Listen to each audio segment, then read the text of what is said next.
Hello everyone, today we are going to look the chapter distribution, and it is in the membrane transport absorption and distribution of the drugs. ठीक है ना, उस chapters में है। तो सबसे पहले हम देखेंगे ये कोई भी ड्रग, ठीक है ना, वो ब्लड स्ट्रीम में गया, जैसे ही ब्लड स्ट्रीम में जाता है तो टिश्यूज़ में डिस्ट्रीब्यूट हो आता है, ठीक है ना। और टिश्यूज़ में क्या होता है, इनिशियली कोई भी ड्रग नहीं होता है, फिर कंसनट्रेशन ग्रेडियंट बनता है प्लाज्मा से टिश्यू की तरफ, ठीक है। तो this was the thing. So the extent of distribution of drug की जो distribution of drug and it's pattern of tissue distribution, इसका जो पैटर्न है टिश्यू डिस्ट्रीब्यूशन का, ये किस पे डिपेंड करता है, मतलब कि कितना डिस्ट्रीब्यूट हुआ ड्रग, ठीक है, एक्सटेंट ऑफ, और किस पैटर्न पे टिश्यू डिस्ट्रीब्यूट हो रहा है। दिस डिपेंड ऑन ये डिपेंड करता है सबसे पहले तो लिपिड की सॉल्युबिलिटी पे, उसके बाद आयोनाइजेशन एट फिजियोलॉजिकल पीएच, ठीक है, कितना लिपिड सॉल्युबल है, किस पीएच पे आयोनाइज हो रहा है उस पर, और extent of binding to plasma and tissue protein, and also on the presence of tissue specific transporter, and also by the differences in regional blood flow. इसका मतलब क्या क्या हो गया, किस पे डिपेंड करता है, एक तो लिपिड कितना सॉल्युबल है और ड्रग, उसके बाद कितना पीएच पे आयोनाइज होता है, देन कितना प्लाज्मा टिश्यू प्रोटीन में कितना एक्सटेंट ऑफ बाइंडिंग है, ठीक है ना, फिर टिश्यू स्पेसिफिक ट्रांसपोर्टर प्रेजेंस कहाँ पे है, फिर मतलब कि कितना कहाँ पे ब्लड फ्लो हो रहा है उस पर डिपेंड करता है, ठीक है। उसके बाद ये बोला जाता है कि मतलब कि ड्रग्स की मूवमेंट तब तक हो जाती है जब तक इक्विलिब्रियम एक्स्टैब्लिश नहीं हो जाए between unbound drug in the plasma और टिश्यू फ्लूइड, ठीक है ना, टिश्यू फ्लूइड और जो मतलब कि दोनों के बीच में एक इक्विलिब्रियम सेटअप होना चाहिए, ठीक है ना, ये बात है। After this now we will look the apparent volume of distribution, and इसको हम लोग वी बोलते हैं। हम लोग ऐसा प्रेज्यूम करते हैं कि जो पूरा बॉडी है उसमें एक वॉल्यूम है, that is body has with volume we, ठीक है ना, और इस पूरा बॉडी के वॉल्यूम वी में ड्रग आता है और पूरा का पूरा यूनिफॉर्मली डिस्ट्रीब्यूट हो जाता है। तो जो apparent volume of distribution we जो है, that is the dose administrated IV and upon plasma concentration, मतलब हमने कितना उसको IV डोज दिया और अपॉन कितना प्लाज्मा कंसंट्रेशन है। इसके बाद जो एपरेंट वॉल्यूम ऑफ डिस्ट्रीब्यूशन, आपको ये समझना हो कि जो ड्रग होता है वो पूरा का पूरा 20 लीटर्स ऑफ बॉडी वाटर में डिस्ट्रीब्यूट नहीं होता है, ठीक है ना, मतलब एक एपरेंट वॉल्यूम ऑफ डिस्ट्रीब्यूशन होता है, ठीक है ना, जिसको हम लोग बोलते हैं, मतलब एपरेंट वॉल्यूम ऑफ डिस्ट्रीब्यूशन वो वॉल्यूम होता है, वो वॉल्यूम जो कि एक्यूमुलेट कर सकता है जितने भी ड्रग्स हैं, ठीक है ना, all the drugs in the body, ठीक है। और ऐसा हो जाता है कि पूरा का पूरा प्लाज्मा कंसंट्रेशन यूनिफॉर्म है, ठीक है ना, the concentration throughout the same है प्लाज्मा में। तो यहाँ पर हम लोग लिखेंगे कि जो apparent volume of distribution, it is defined as volume, ठीक है ना, that could accommodate all the drug in the body, ठीक है ना, if the concentration throughout was the same as in plasma। इसके बाद फिर क्या होता है, जो लिपिड इनसोल्यूबल ड्रग्स है, द लिपिड इनसोल्यूबल ड्रग्स, ठीक है ना, ये do not enter cell, enter नहीं करता है, ठीक है ना, और भी जो होता है approximated extra cellular fluid volume, जैसे कि अगर आप एग्जांपल ले लेंगे स्ट्रेप्टोमाइसिन, ठीक है, जेंटामाइसिन, इनकी जो वॉल्यूम ऑफ डिस्ट्रीब्यूशन है दिस इज 0.25 लीटर पर केजी, इसके बाद डिस्ट्रीब्यूशन सिर्फ इसी से नहीं इसी से नहीं डिफाइन होता है कि कितने डाइल्यूशन हुए, बट इससे भी होता है कि वो कितना बाइंड किया, ठीक, कितना सिक्वेस्ट्रेशन हुआ, ठीक है ना।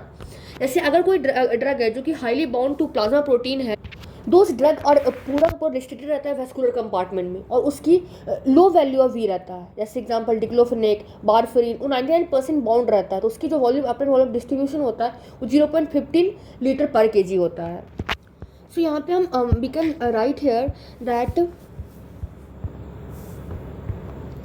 जो डिस्ट्रीब्यूशन होता है, distribution, this is not a matter, not only, ये सिर्फ एक मैटर ऑफ डाइल्यूशन नहीं होता है, ठीक है ना, बट ऑल्सो बाइंडिंग, ठीक है ना, सिक्वेस्ट्रेशन। जैसे अगर आप कोई ड्रग लेते हो, ठीक है ना, ड्रग जो कि बाउंड होता है, बाउंड टू प्लाज्मा प्रोटीन,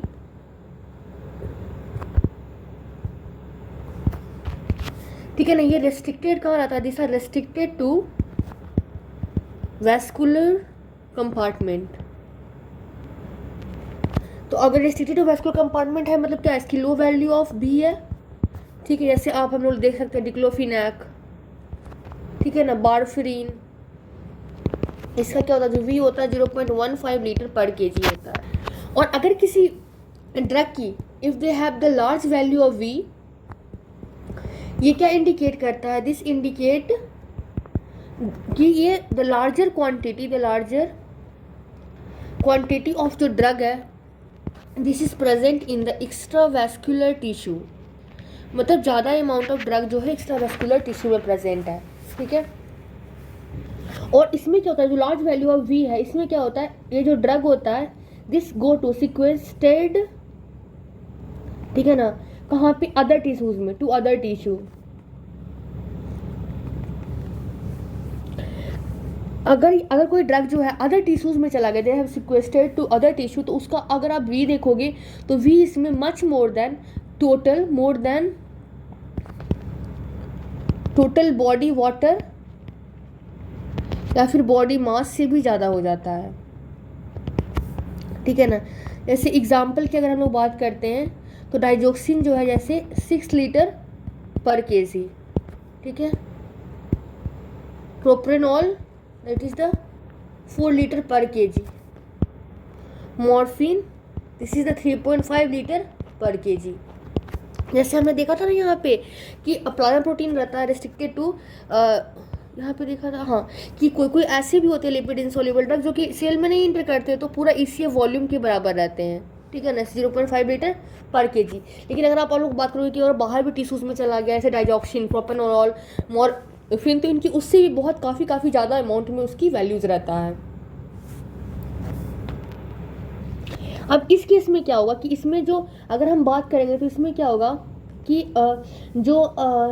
मतलब कि इसे ड्रग जो है वो टिश्यूज़ में ज़्यादा प्रेजेंट है, टिश्यू में ज़्यादा है, तो अगर इसकी हम लोग देखेंगे तो इसकी जो प्लाज्मा कंसंट्रेशन होगी दैट विल बी लो, ठीक है। तो अगर हम लोग किसी को पॉइजनिंग हो जाता है, सो इन केस ऑफ पॉइजनिंग में क्या होता है बेसिकली, अगर कोई ड्रग जिनकी अगर लार्ज वॉल्यूम ऑफ डिस्ट्रीब्यूशन है तो क्या होगा, अगर बहुत डिस्ट्रीब्यूशन है तो this will not be removed by haemodialysis. अब हम लोग कुछ पैथोलॉजिकल कंडीशंस की बात कर लेते हैं। Let's take some pathological state. जैसे अगर हम एग्जाम्पल बात करते हैं, कंजेस्टिव हार्ट फेलियर,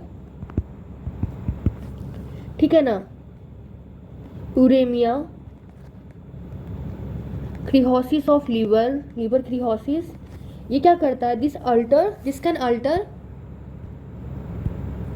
ठीक है ना, alter we of many drug.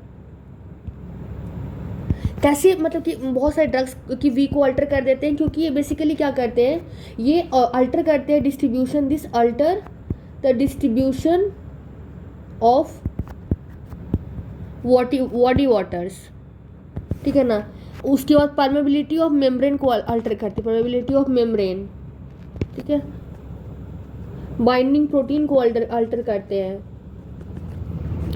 और बाय एक्यूमुलेशन ऑफ मेटाबोलाइट्स, और ये क्या करते हैं, डिस्प्लेस कर देते हैं ड्रग को फ्रॉम द बाइंडिंग साइट। तो ये बात है। ये देखिए, अब हम लोग देखेंगे redistribution. Now we will look the redistribution.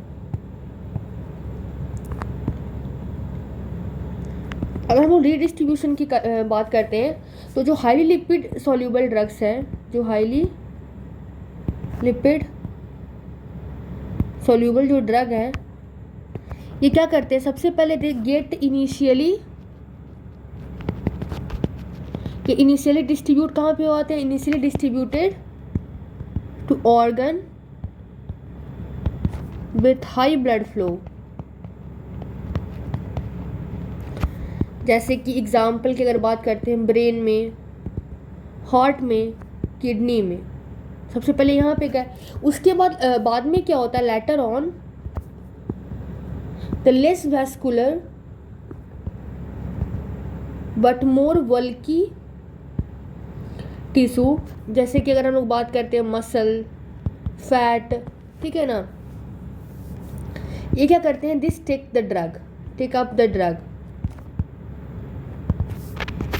अब ये ड्रग को ले लिया, इससे क्या होता है कि जो प्लाज्मा कंसंट्रेशन होता है वो फॉल कर जाता है, ठीक है ना।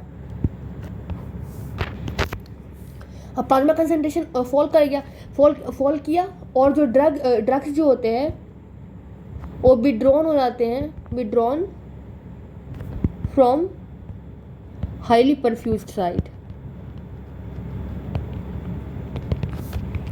उसके बाद हम देखेंगे कि जितना ज़्यादा लिपिड सॉल्युबिलिटी किसी ड्रग का है, ठीक है, उतना जल्दी रीडिस्ट्रीब्यूशन होता है।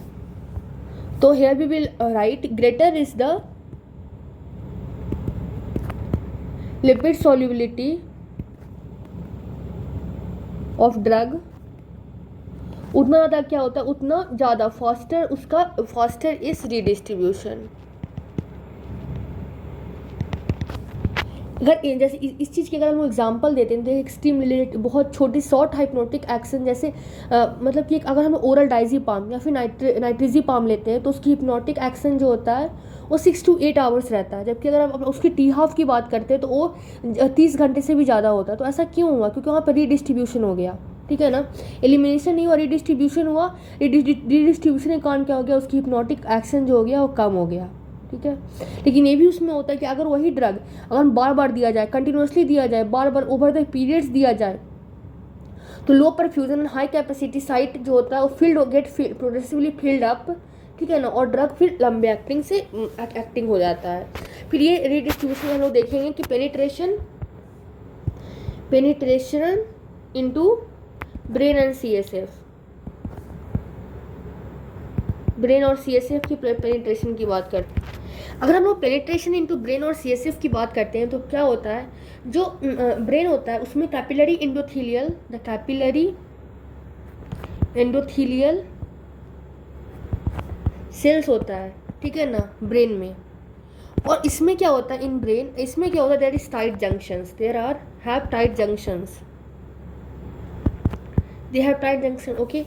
अब ये टाइट जंक्शन है इसमें, and they lack large paracellular spaces, they lack, ठीक है,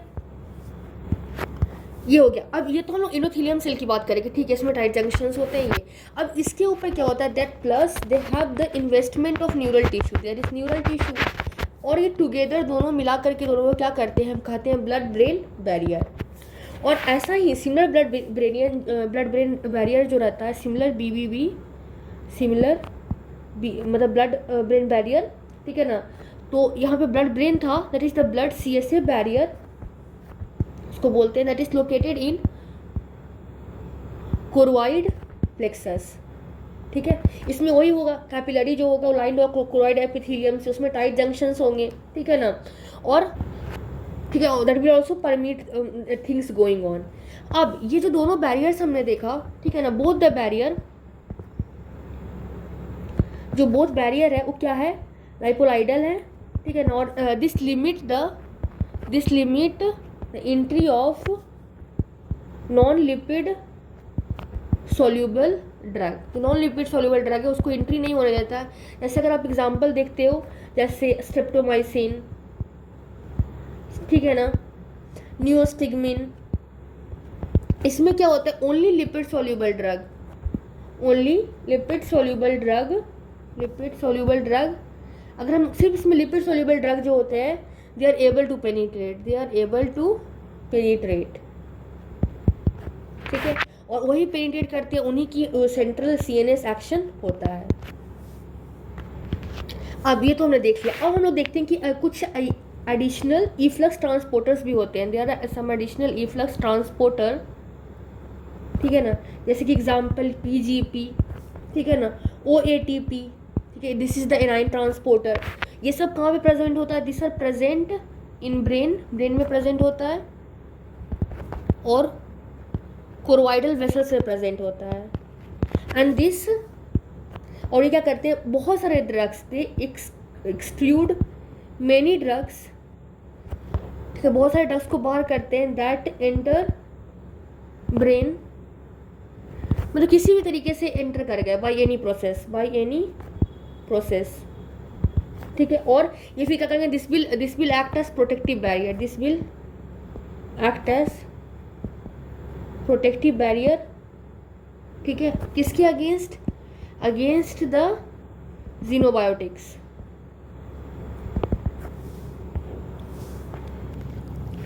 इसके बाद अब हम लोग देखते हैं कि डोपामिन जो होता है वो एंटर नहीं करता ब्रेन में, ठीक है ना, वो ब्रेन में एंटर नहीं करता है, उसके प्रिकर्सर जैसे लीवोडोपा, ठीक है ना, वो करता है, ठीक है। ये भी एक चीज़ था, जैसे कि पार्किंसोनिज्म में लोग देखे हैं कि लीवोडोपा करता है, ठीक है।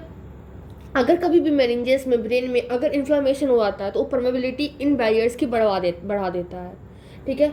और मतलब कि उस ड्रग्स जो होते हैं वो ब्रेन में एक्यूमुलेट कर जाते हैं, ठीक है ना, बाय कैसे, ट्रांसपोर्टर को यूटिलाइज करके, ठीक है ना, इंडोजिनस सब्सटेंस के लिए। उसके बाद ये तो हमने देख लिया। उसके बाद एक enzymatic, there is also an enzymatic blood brain barrier भी होता है, जिसको हम लोग बोलते हैं mono amino oxidase, that is the MAO, ठीक है ना। Enzymatic blood brain barrier MAO होता है। उसके बाद होता है कोलिनेस्ट्रेज, और कुछ और भी एंजाइम्स होते हैं, सम अदर एंजाइम्स, ठीक है ना, जो ये प्रेजेंट होते हैं कैपिलरी बाल में और उसको लाइन करते हैं। अब ये क्या करते हैं कि ये this enzymatic blood brain barrier, they do not allow, किसको अलाउ नहीं करते हैं, फैटेलोकोलामीन्स, 5-HT, उसके बाद ACTH, ETC, है ना, ताकि वो मतलब ब्रेन में एंटर होकर के मतलब कि ये कैटेकोलामाइंस को, 5-HT को, एसिटाइलकोलिन को ब्रेन में एंटर नहीं करने देते इन इट्स एक्टिव फॉर्म। ये हमने देख लिया। फिर हम ये देखेंगे कि जो ब्लड ब्रेन बैरियर है, ठीक है ना, ये क्या है, ए डेफिशिएंट है, कहाँ पे, at the CTZ in medulla oblongata. अब हमने क्या देखा कि जो ब्लड ब्रेन बैरियर है उस डेफिशिएंट है CTG एरिया में, मेडुला ऑब्लंगेटा में। तो अगर कोई लिपिड इंसॉल्युबल ड्रग भी है वो भी इमेटिक हो जाता है, क्योंकि वो मतलब वो आराम से, मतलब वहाँ पे ब्लड ब्रेन बैरियर नहीं तो आराम से चला जाएगा, इसलिए वो इमेटिक मतलब उल्टी करवाता है। और कुछ पेरीवेंट्रिकुलर साइड पे डिफिशिएंट CTG और at certain periventricular sites, like हम लोग देखेंगे एंटीरियर हाइपोथैलेमस, ये सब जगह पे भी डेफिशिएंट होते हैं। ये तो हमने देख लिया एंट्री का। नाउ अगर हम लोग देखते हैं कि अगर कोई ड्रग को एग्जिट करना है, तो exit of drug from CSF या फिर ब्रेन, दोनों में से, इट इज़ नॉट डिपेंडेंट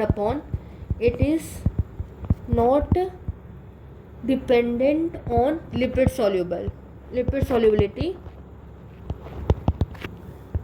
और ना ही ये डिपेंडेंट होता है लिपिड सॉल्युबिलिटी पे, और ये रैदर मतलब कि अनरिस्ट्रिक्टेड रहता है, मतलब कि आराम से निकल सकता है, ठीक है। ये क्या होता है, दिस इज ड्यू टू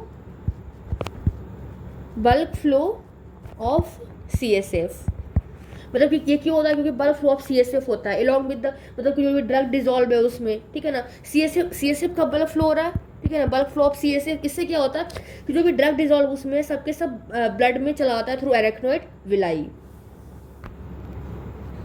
ये एक चीज हो गई एग्जिट ऑफ ड्रग के लिए। और क्या होता है, नॉन स्पेसिफिक, ठीक है ना, organic anion and cation transporter, ठीक है ना। ये भी कहाँ पे होता है, एट द क्रोइड प्लेक्सस पे होता है, जो भी उसी तरह मतलब कि सबको एग्जिट कर, जैसे रीनल ट्यूब्यूल्स में होता है ना, सबको चला जाए, उसी तरह यहाँ पे भी होता है। तो ये हमने देखा about the penetration into the brain and CSF। Now we will look passage through the placenta, passage through placenta.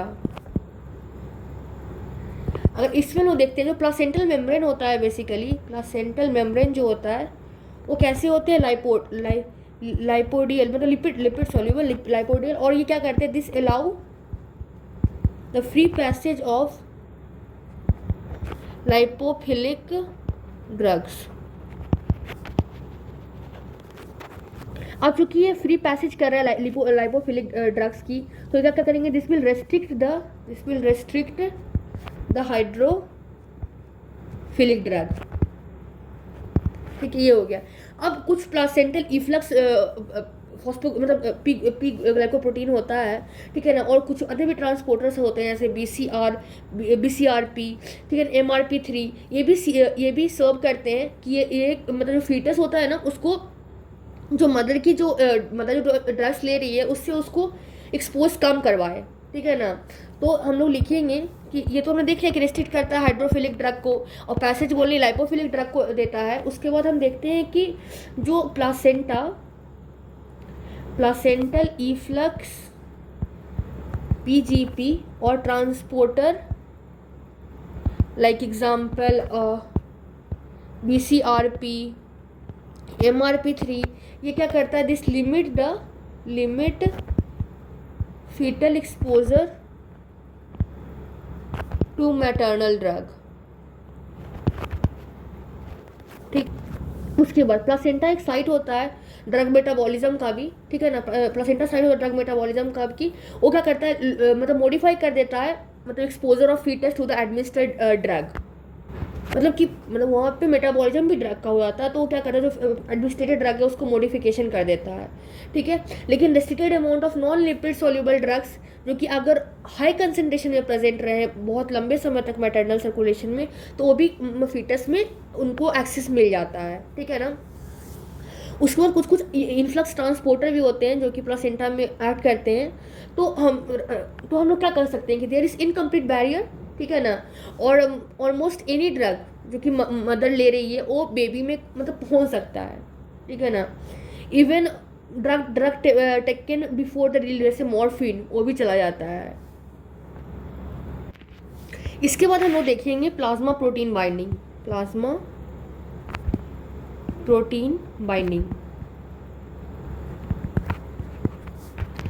तो अगर हम लोग प्लाज्मा प्रोटीन बाइंडिंग की बात करते हैं, तो जो बहुत सारे ड्रग्स होते हैं ना, उसको एफिनिटी होता है प्लाज्मा प्रोटीन से, और वो रिवर्सिबली मतलब कि तो यहाँ पे लग सकते हैं कि ड्रग्स क्या होते हैं, ड्रग हैज़ एफिनिटी इसके लिए फॉर प्लाज्मा प्रोटीन, और ये एफिनिटी होने के बाद क्या होते हैं, दे रिवर्सिबली बाउंड टू दिस, ठीक है। ऐसे अगर हम लोग देखेंगे एसिडिक ड्रग होता है, वो बाइंड करता है प्लाज्मा की एल्बुमिन से। So here you can write acidic drug and this bind to plasma albumin, और जो बेसिक ड्रग होते हैं this bind to किसके साथ, alpha-1 एसिड ग्लाइकोप्रोटीन के साथ। अब जो एल्बुमिन से बाइंड होना, ठीक है ना, बहुत ज़्यादा जो कि हमारा बॉडी एल्बुमिन है तो इम्पॉर्टेंट हो जाता है। और अब किसी भी ड्रग को बाइंड, एक्सटेंट ऑफ बाइंडिंग वो डिपेंड करता है इंडिविजुअल कंपाउंड पे, ठीक है ना। कोई भी ऐसा फार्माकोलॉजिकल या केमिकल क्लास नहीं बनाया गया है, ठीक है ना। ऐसा मैं क्यों बोल रही हूँ, क्योंकि अगर छोटा सा भी केमिकल चेंज हो जाएगा ना अगर किसी भी कंपाउंड में, तो उसकी extent of protein binding change हो जाता है। जैसे हम लोग देख सकते हैं कि कुछ बेंजोडाइजेपिन्स होते हैं, बेंजोडाइजेपिन तो एक एग्जाम्पल्स लाइक अगर हम लोग देखोगे कि तो जो बेंजोडाइजेपिन्स होते हैं, सब बेंजोडाइजेपिन्स एक ही लाइक जैसे हैं, ठीक है ना, तो एक ही फंक्शन करते हैं, सॉरी। लेकिन अगर आप लोग देखोगे फ्लोराजीपाम, फ्लोराजीपाम ओनली 10% बाइंड करता है, ठीक है। अगर हम लोग लोराजीपाम देखें तो दिस बाइंड 10%, ठीक है ना। अगर हम लोग एल्प्राजोलाम देखें तो this bind 70% and the diazepam this bind 99% to the plasma protein. तो एक ही ग्रुप है लेकिन the extent of binding different due to, मतलब थोड़ा सा भी केमिकल से चेंज हो जाएगा तो चेंजेस हो जाते हैं। उसके बाद अगर हम लोग ड्रग की कंसंट्रेशन को बढ़ा देते हैं तो क्या होता है कि वो मतलब कि बाइंडिंग साइट को सैचुरेट कर देता है, ठीक है ना। उसके बाद और जो फ्रैक्शनल बाइंडिंग है ना उसको मतलब कम हो जाता है जब बहुत ज़्यादा ड्रग्स दिया जाए, ठीक है। तो इसके बाद हम लिखेंगे कि द इंक्रीजिंग कंसंट्रेशन,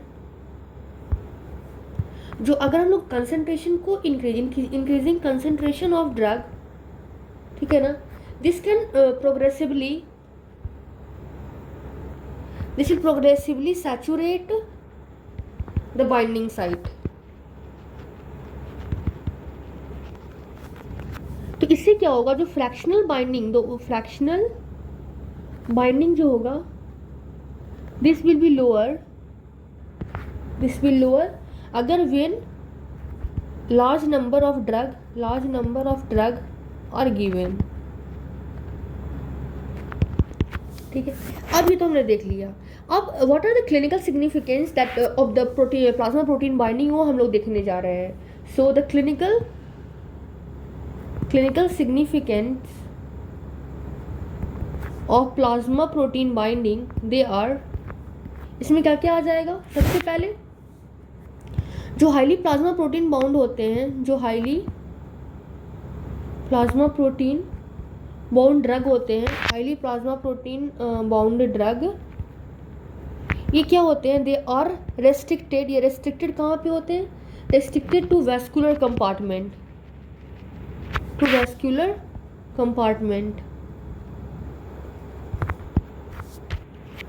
तो ये क्या बोलना चाह रहा है कि जो प्लाज्मा प्रोटीन जो बाउंड ड्रग है वो रेस्ट्रिक्ट है वैस्कुलर कंपार्टमेंट में। इससे क्या क्यों इससे फिर क्या होता है कि जब अगर वो वैस्कुलर कंपार्टमेंट में रेस्ट्रिक्टेड है तो क्या होगा, जो प्रोटीन होगा मतलब जो प्रोटीन बाउंड जो ड्रग्स होते हैं वो not cross the membrane, membrane cross नहीं कर पाते एक्सेप्ट द लार्ज पैरासेलुलर स्पेस, ठीक है। Example capillaries. तो अब अगर ये नहीं जा पाएंगे, मतलब इसका क्या होगा, दे have the smaller volume of distribution, ठीक है। एक ये चीज था। अब सेकेंड, जो बाउंड फ्रैक्शन है, ठीक है ना, ये क्या होता है, दे आर नॉट अवेलेबल, ये अवेलेबल नहीं होता है किसके लिए, फॉर एक्शन के लिए अवेलेबल नहीं होता है, ठीक है। इसमें लेकिन अगर मतलब कि जैसे हमें पता है ना कि जो प्लाज्मा में इक्विलिब्रियम में रहते हैं, ठीक है ना, लेकिन जब हमारी बॉडी को ज़रूरत पड़ता है, ठीक है ना, तो डिसोसिएट कर जाते हैं, ठीक है। डिसोसिएट कर जाते हैं। तो इससे क्या होता है कि जो प्लाज्मा कंसंट्रेशन है वो रिड्यूस हो जाता है, जो एलिमिनेशन होते हैं तो कंसंट्रेशन रिड्यूस हो जाता है। उसके बाद अगर हम लोग थर्ड की बात करें तो जो अब किसी भी ड्रग का क्या होगा, high degree of protein binding होगा। अब जब high degree of protein binding होगा तो क्या होगा, लॉन्गर ड्यूरेशन ऑफ एक्शन होगा, ठीक है ना। इससे क्या होगा, लॉन्ग एक्टिंग हो जाएगा। अब क्योंकि जो बाउंड फॉर्म होता है वो अवेलेबल नहीं होता है मेटाबॉलिज्म के लिए, ठीक है ना, एक्सक्रीशन के लिए, मतलब ईजिली ऐसे अवेलेबल नहीं होता है for metabolism, for excretion, unless कि वो एक्टिवली सिक्रीट हो जाए लीवर से, किडनी के ट्यूब्यूल से, ठीक है ना। जो ग्लोमेरुलर फिल्ट्रेशन होता है ना, वो कंसंट्रेशन मतलब कि उसको रिड्यूस नहीं करता है, मतलब इन द एफरेंट ट्यूब्यूल, क्योंकि पानी भी साथ में पानी फिल्टरेट होता है, ठीक है। एक्टिव ट्यूबुलर सिक्रीशन है वो मतलब कि वो रिमूव कर देता है उसको, आप समझ रहे हो ना।